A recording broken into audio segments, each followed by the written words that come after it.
Welcome or welcome back to Novel Idea.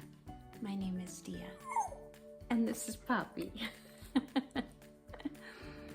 And today I want to go over some recommendations for the historical fiction readathon. So just the books that'll go along with prompts that if you haven't read, they would be great to read for the readathon. So let's get into it. So Shelley's first prompt is to read a work of historical fiction with a speculative or magical realism element. So for this, this is probably my favorite square on the bingo board. And I have several that would work. Jonathan Strange and Mr. Norrell by Susanna Clarke is set in an alternative England and it takes place during the Napoleonic Wars. And it is all about magicians. So there's definitely a magical realism element. Once Upon a River by Diane Sutterfield, I believe.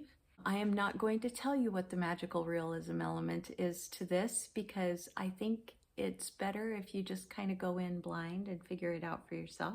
All the Shadowy Horses, which is by Susannah Kearsley, and several of her books are historical fiction with a magical realism element.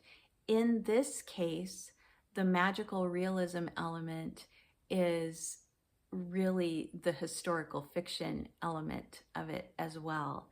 And it's wonderful. It's absolutely fascinating. Archaeological dig, you can go from there. What the Wind Knows by Amy Harmon. It's one of the only dual timelines that I really love. What I love about it is that you don't flip back and forth between the dual timelines. You are in a timeline. There's like a time portal kind of element to it. You're in that timeline the whole book almost, and then you come back. And so the historical fiction element of it is when you go through the time portal. So The Historian by Elizabeth, is it Kostova? Absolutely fabulous as well, and historical magical realist. A classical work of historical fiction is the next one, and that I have Ben-Hur. I just read it and absolutely loved it. Set in Jerusalem around the time of Christ and set in several areas around Jerusalem as well. And it's about horse racing and a lot of other things too. Lorna Doone, which is by R.D. Blackmore, is a fabulous history and is just this sweeping novel of love and family, and it's just wonderful. Anything by Willa Cather is classic. Anything by G.A. Henty counts as historical fiction and is classic. Two that are on the younger end of things would be Johnny Tremain, which is the story of a young soldier in, I believe, Revolutionary War days. And then Carry On Mr. Bowditch is similar time frame, sailing to different places. And both of those are excellent books. Work of historical fiction set in a different country from you.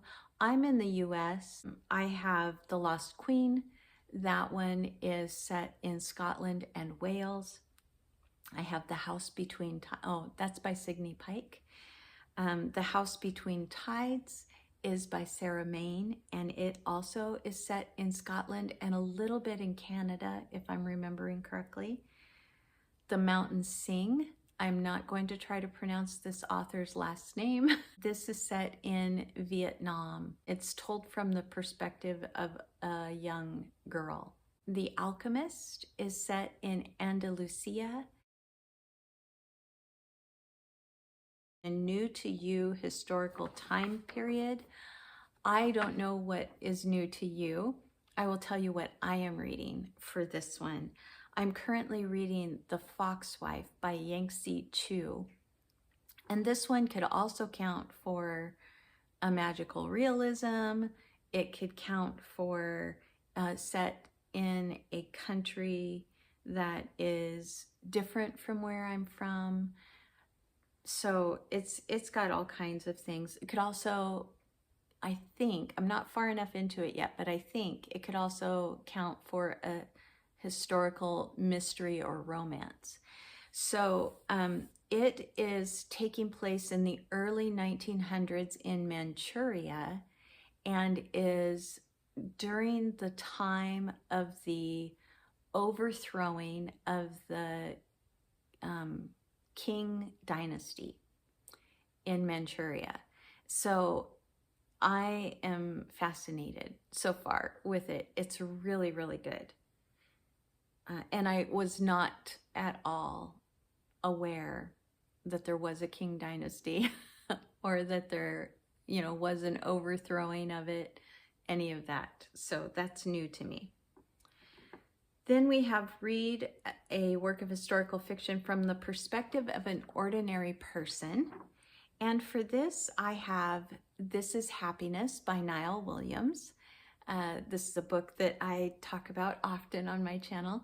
This is set in a very quiet time period in Irish history. It's set in a very small Irish village that has kind of been left behind in terms of like not having electricity. People still don't drive cars. It's told from the perspective of two men who are just ordinary, average, everyday Joes. Abigail is told from, it's set in Hungary in the days when the war was ramping up. It is told from the perspective of a schoolgirl. Cold Mountain is by Charles Fraser. The story of a young man is having to go off to fight in the Civil War, and Cold Mountain is basically about his journey back to the woman that he loves from an invalid in the hospital. The Elegance of a Hedgehog is told from the perspective of a hotel concierge, not a hotel, an apartment building concierge in Paris. A Gentleman in Moscow, which is told from the perspective of a count, but is a count that has all his property, everything's been confiscated. He is just a man being held captive, and what his life looks like day to day as a captive in Moscow. Set in the country that you're from. Several of these that I've already mentioned could go here, but I have To Kill a Mockingbird by Harper Lee. Cold Mountain, which I just mentioned by Charles Fraser, is another one.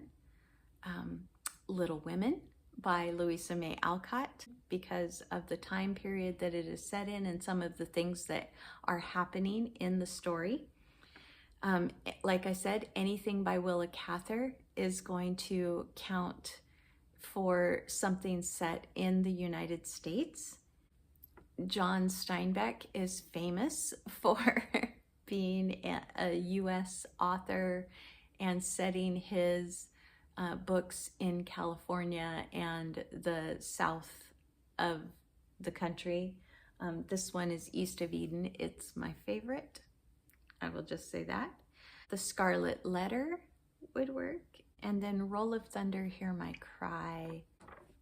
Okay, then we have read a work of historical fiction from the perspective of an extraordinary person.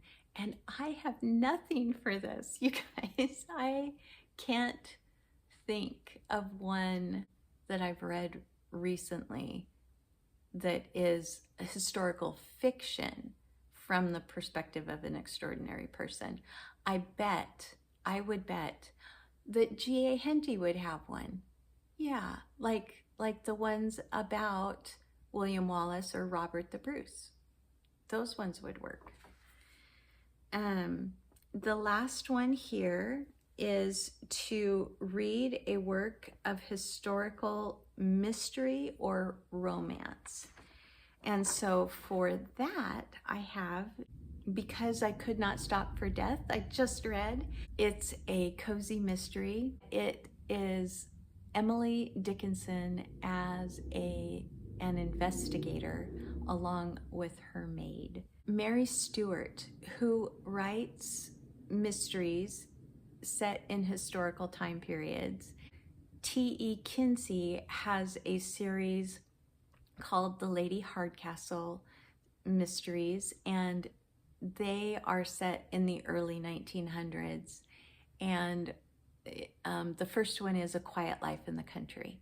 And they're fabulous. They are snarky and fun, and I just really enjoy the relationship between Lady Hardcastle and her maid. Daughter of Time, which is Josephine Tay, I think also would count for a historical mystery.